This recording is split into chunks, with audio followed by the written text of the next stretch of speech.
here we are again, another Boss Katana Mk2 tone tutorial. This time, obviously Soundgarden and Fell on Black Days from the Super Unknown and Outshined from Bad Motorfinger. These two were kind of challenging because the way they were recorded, it's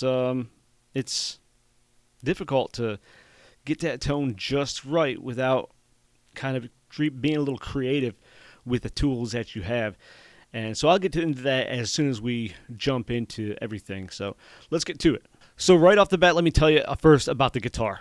So when researching this, I found that Michael Bainhorn, the producer of Super Unknown, worked with Chris Cornell to get this sound, and Chris had a Jazzmaster, a Fender Jazzmaster that he really liked. And he talked him into put some heavy strings in there because he thought it affected the tone greatly. And it might, but I don't have super heavy strings on here. And the way I achieved this tone, I actually had to put it on the middle pickup selection. So it's both the bridge and the neck pickup, which sounds great. And plus this song was recorded miking two different half stacks, playing the same tone, the same guitar. So that's what gives it its very unique tone to it. And of course, you can't do that with the Katana, so I had to do what I had to do to try to achieve that tone. So let's get into it. First thing I got, I'm using Chain 2-1. I don't have a mod, but I do have an effects, and it doesn't really matter if it's before or after the amplifier, so I just left it after the amplifier. So 2-1, and our amp, I got it on crunch, and I've got the gain at 32 and the volume at 88, and it's still kind of a quiet tone for some reason. And you'll have to adjust that on your own. You can actually use the limiter as a mod if you really want to give it a boost, or just use the solo. Now for the bass, I kept it right at 12 o'clock, right at 50, but you have to scoop the mids right out of there, so I pushed that right down to 0. And I got the treble at 49 using a vintage resonance, and 53 on the present because you don't want too much of those highs. Moving on to the booster, I just used a natural overdrive because it sounded the best, because it kind of sounded warm. So without anything else going on, see, it doesn't sound too bad, but we just got to give it some character. So with the natural overdrive, I got the drive at 31, tone at 3, bottom at 3, and I've got the direct mix up to 40. Down too low, it didn't sound very good, and up too high, it sounded like too much. So with the natural overdrive, it had a nice warm feeling to it. And when you turn it on,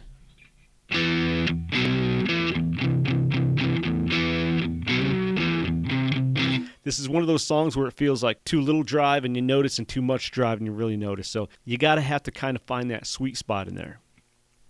I didn't have a mod, but for the effects, I experimented with the harmonist to kind of give it that two guitar sound or two cabinet sound. I don't know how well I achieved it, but I tried to keep it really subtle. And on the harmonist, I just put it on one voice, so you're using one voice, and in unison. The HR1 level is at 20, the pre-delays at 11, you got the feedback at 10. I left the master key alone, and direct mix is at 100. So see if you can tell a difference.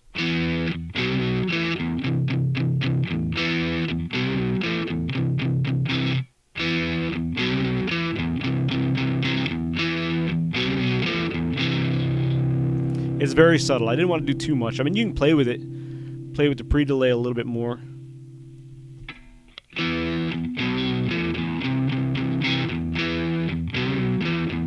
That actually sounds a little bit better than what I had. But it just kind of gives it a doubling effect, like it's coming out of two different guitars, two different cabinets. I didn't have any delay, but I do have a room reverb, and I kept this one kind of subtle too. Effects level is at 31, direct mix at 100. I don't know why I'm going backwards here. 1.8 on the time, 26 on the delay, low cuts at 63, and I kept the high cut flat and density at 5. So it just gives it just a little bit of body here.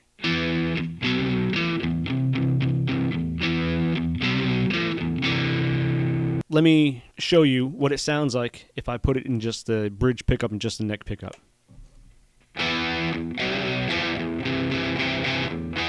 See, it just sounds too much treble in there, and with the neck pickup now, it just sounds too bassy. So if you get the mid,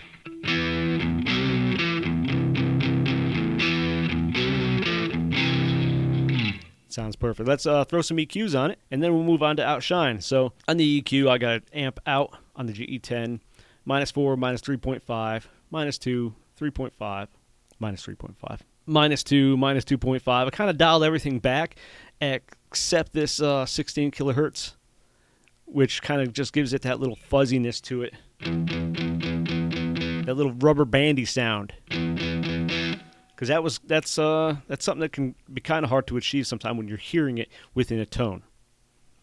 And lastly, I've got an amp out parametric EQ. I kept the lows down to +2. I kept the mids right at 0, 250 and 40. But you can play with this 40. If it doesn't sound warm enough, if you're using the 50 watt and you need to sound a little warmer, you can bump this low cut up a little bit. I've got 1 on the mid and 2 on the high gain, 2 at the level. I've got the high cut pushed up to 8, way past where I normally put it, and 1.6 on the mid frequency.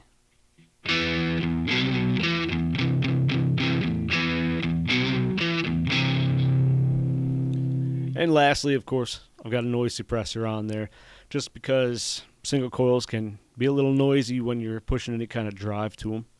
So keep that in mind. I do have a contour here. I forgot about the contour.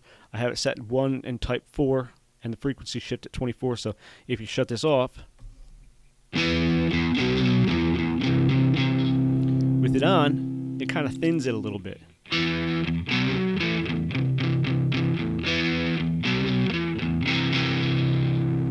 And that's it for Fell on Black Days. It's a cool song, pretty easy. There's some strumming parts you kind of got to figure out, but for the most part, this whole line right here is the whole song. It's just...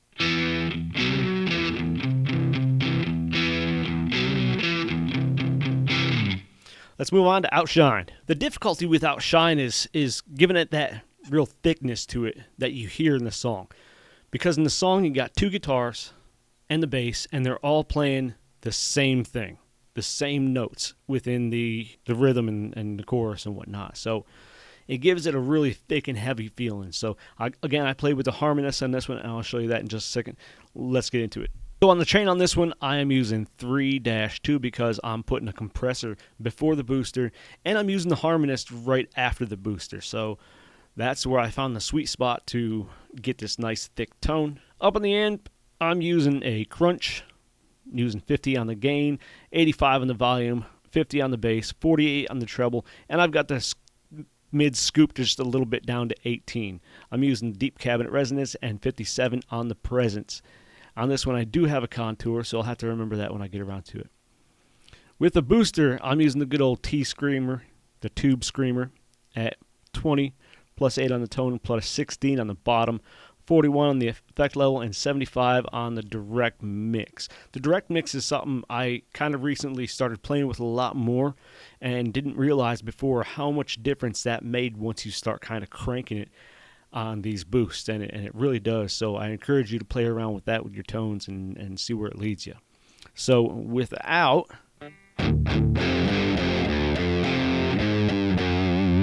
sounds kind of flat.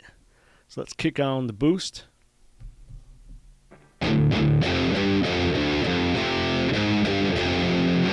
Still sounds kind of flat, needs a little beef. And today I'm using this Esquire H. It's a single humbucker, and I've got some mods done to it, but they aren't important right now because I'm just running it straight bridge, nothing fancy. But these are cool little guitars. They're cheap. They're about $200, but if you really want to make it a workhorse, you have to put a little work into the fretboard and maybe do some mods. Anyway, back to the song. On our mod, I just got a light compressor with the sustain at 64, attack at 50, +5 on the tone, and 50 at the level. And it beefs it up just a little bit more.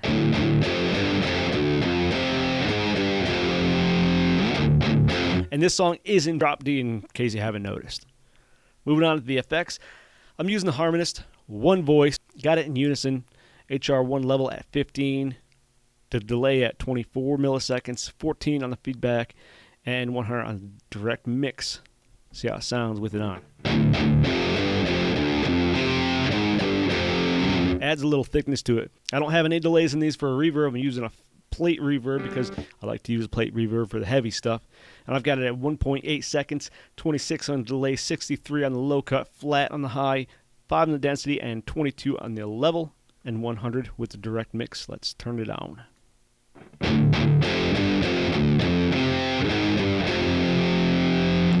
And now let's kick in our contour. It's the same contour I had on the other one. It sounded just fine on this.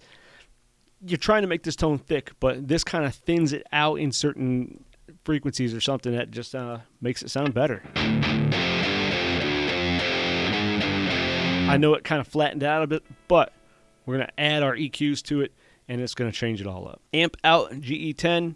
Turn it on. I've got -4, -3.5, 0, +5, 0, -2.5, -3, -3.5, -8, and actually -10 on here because we really didn't need any more of those highs in there. And I've got the level just flat at 0.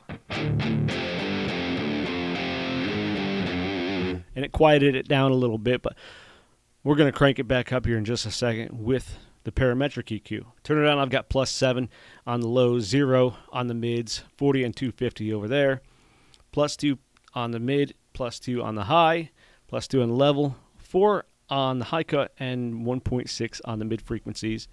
And over here, noise suppressor I've got set at 46 and 18. Let's hear it now.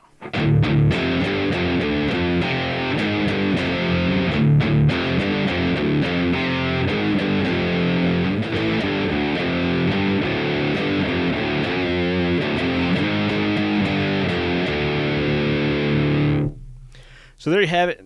That's going to wrap it up. I'm not playing any more in the mix because YouTube and Pedal, that's the Pan-European something license.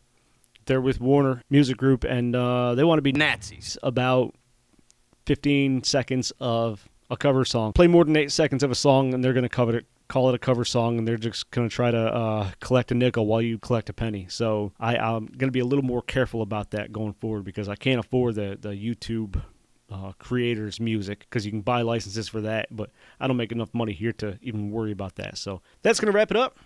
If you like this video, hit that like button. If you want to subscribe, please subscribe. Hit that notification button if you want to know when I post more videos. Thanks for watching.